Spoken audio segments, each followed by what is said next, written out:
Hi all, I am Pinky Jaiprakash. I am Chief of Staff to CEO here in Mulya. With the past experience as founder of an edtech startup and having the experience building multiple products, making it ready to market, I was simply adding lot of features in the product without knowing its impact, without knowing the value it is going to deliver to the users. So after reading Growth Driven Testing book written by our CEO Pradeep Soundararajan, it was an eye-opener for me. So this questioning framework is basically built for those curious and passionate testers to throw deep thinking questions to all the stakeholders who is owning the product.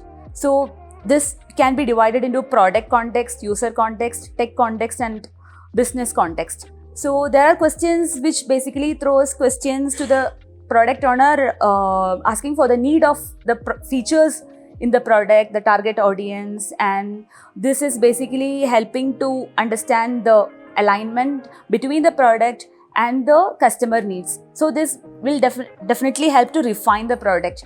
There are questions which throws insights about the type of users, the user pain point, and also their needs, and this is basically enhancing the user experience.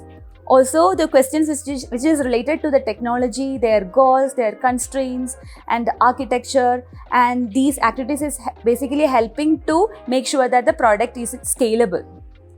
So all this kind of practices is basically helping the product owner to check whether this feature is important in the product, and this is making them take a decision to iterate and release the features very fast to the market.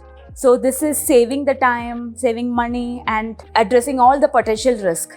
So this is really helping the product owners, and this is the power of questioning. So this questioning framework is the best testing approach in Mulya way of testing. Thank you all.